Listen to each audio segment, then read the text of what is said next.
भाजपा अध्यक्ष बाबूलाल मरांडी ने रिम्स 2 के लिए नगड़ी गांव में जमीन अधिग्रहण के खिलाफ ग्रामीणों का समर्थन किया है। उनका कहना है कि खेती योग्य जमीन की जगह बंजर जमीन पर रिम्स 2 बनाया जाना चाहिए। बाबूलाल मरांडी ने चेतावनी दी है कि अगर सरकार ने बैरिकेडिंग नहीं हटाई और किसानों को खेती नहीं करने दी तो आंदोलन तेज होगा और जरूरत पड़ने पर पूरे झारखंड से आदिवासियों को लेकर आंदोलन किया जाएगा। खाद्यान्न के मामले में झारखंड डिफिसिट में रहता है।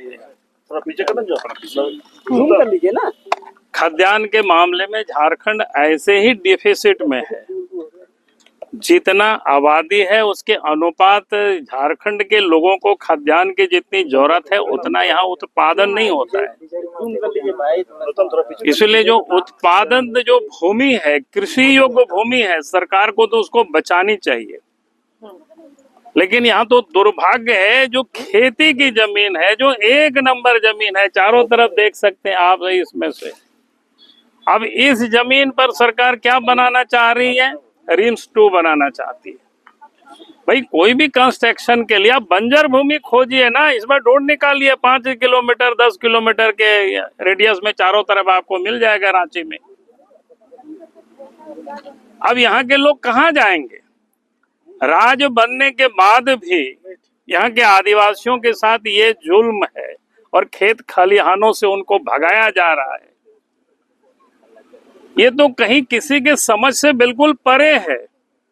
और इस जमीन को पहले भी लोगों ने, जब बिहार एक साथ था, कृषि के लिए लोग एक्वायर कर रहे थे, उस समय भी लोगों ने यहाँ विरोध किया था, एक्वायर नहीं होने दिया।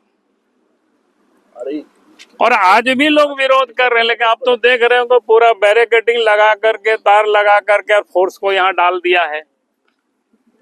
इसलिए हम सरकार से, राज्य के मुख्यमंत्री से हम आग्रह करते हैं, पुलिस को हटा करके ये सब आप खेती बाड़ी करने दीजिए। खेती का समय आ रहा है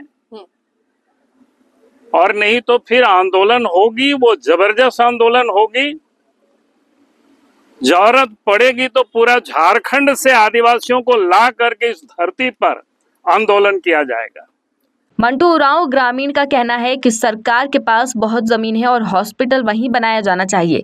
जहां खेती हो रही हो वहां हॉस्पिटल बनाना उचित नहीं है।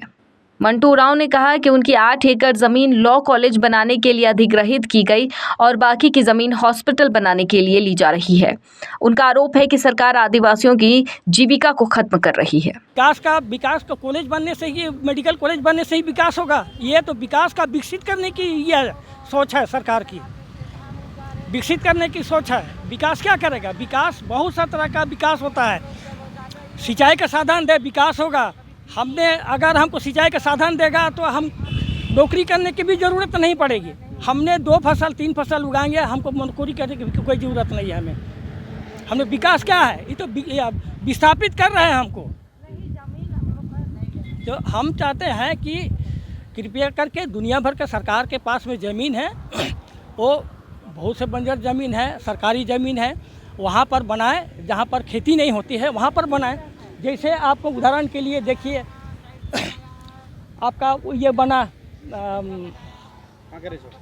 ये क्या बोलते हैं, ITBP बना, वहाँ पर कोई विरोध नहीं किया, उस जगह में बनाए।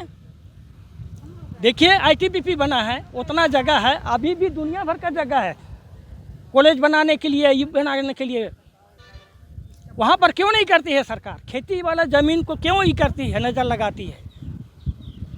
उसके ज़मीन है आपका यहाँ पे? और यहाँ पर टोटल हमारा 12 एकड़ ज़मीन है।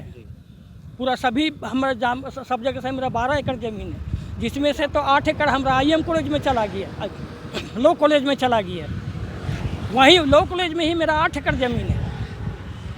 और जो बचा हुआ था वो भी सब ये ख़त्म कर दिया। तो हम जाएंगे कहाँ? हमारा जीविका साधन तो पूरा खत्म कर दिया। वहीं मीना टोपो ने सरकार से अनुरोध किया है कि उनकी जमीन वापस लौटा दी जाए ताकि वे खेती कर सकें।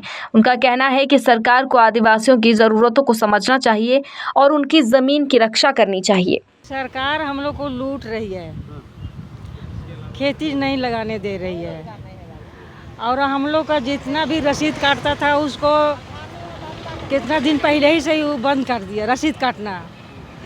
बोला हमरा अपने अधिग्रहण किए हैं, कोई बोलता है दो ठो सरकार दो किस्म का बात हम लोग को समझाया, बोला, पैसा देवे नहीं किया हम लोग को।